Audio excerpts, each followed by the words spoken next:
नमस्कार दोस्तों, आज हम आधुनिक भारत के इतिहास के बारे में जानेंगे। ये इतिहास बहुत बड़े राजवंश जिसको मुगल राजवंश के नाम से जानते हैं, इसके पतन का काल है। इस काल में छोटे छोटे राज्य के उदय होने का समय और कुछ राज्य के पतन यानी नष्ट होने का काल है। इस काल में कुछ यूरोप व्यापारी के आने का समय है। ये इतिहास ब्रिटिश ईस्ट इंडिया कंपनी के स्थापित होने का समय है। ये इतिहास ब्रिटिश ईस्ट इंडिया कंपनी द्वारा भारत के लोगों पर शोषण का इतिहास है। भारत के कई लोग की तपस्या, जिन्होंने पूरा जीवन भारत के आज़ाद कराने में अपना पूरा जीवन समर्पित कर दिया। तथा ये इतिहास भारतीय शौर्य, वीर गाथा और इतनी वर्षों की साधना के परिणाम का इतिहास है। ये इतिहास 15 अगस्त 1947 के आज़ादी का इतिहास है।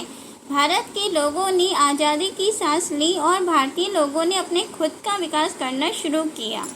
आधुनिक भारत का इतिहास की शुरुआत किस प्रकार से हुई, इसमें क्या क्या हुआ, ये सब जानेंगे। आधुनिक भारत के इतिहास की शुरुआत 1707 ईसा पूर्व से हुई। 15वीं शताब्दी में यूरोपीय कंपनी का आगमन भारत में हुआ। इससे पहले पुर्तगाल ईस्ट इंडिया कंपनी भारत में आई। इसकी स्थापना 1498 ईस्वी में हुई।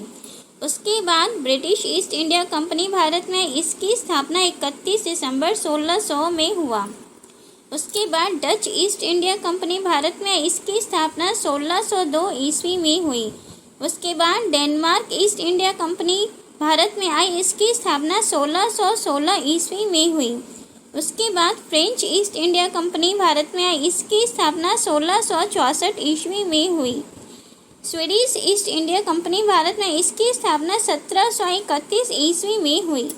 सबसे पहला है पुर्तगाल ईस्ट इंडिया कंपनी। इसकी स्थापना 1498 में हुई।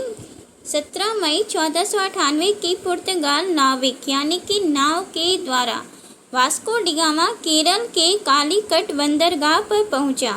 वहां की शासक जमोरिन ने उसका स्वागत किया और उसकी जहाज को मसालों से भर दिया।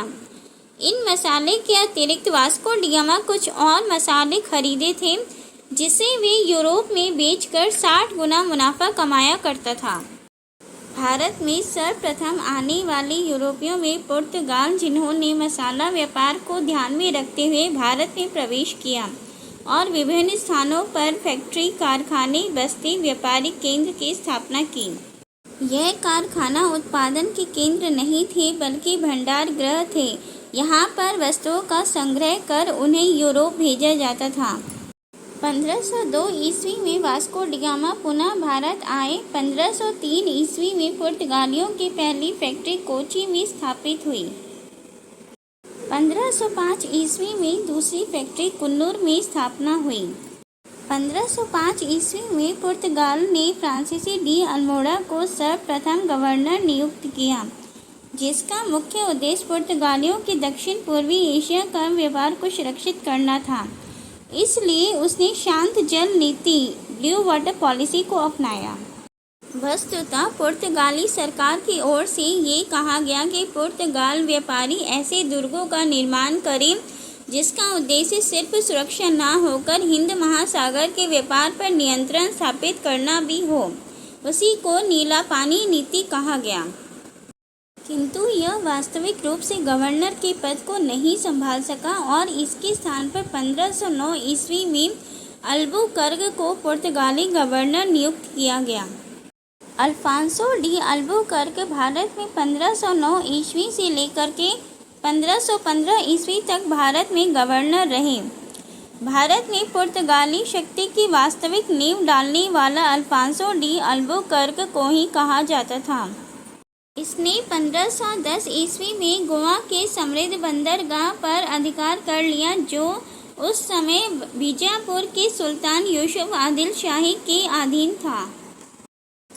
1511 ईस्वी में मलका पर और 1515 ईस्वी में फारस की खाड़ी पर स्थित होर्मुज बंदरगाह पर अधिकार कर लिया। अगर आपको मेरे वीडियोस अच्छे लग रहे हैं तो आप सब्सक्राइब कीजिए, सपोर्ट कीजिए।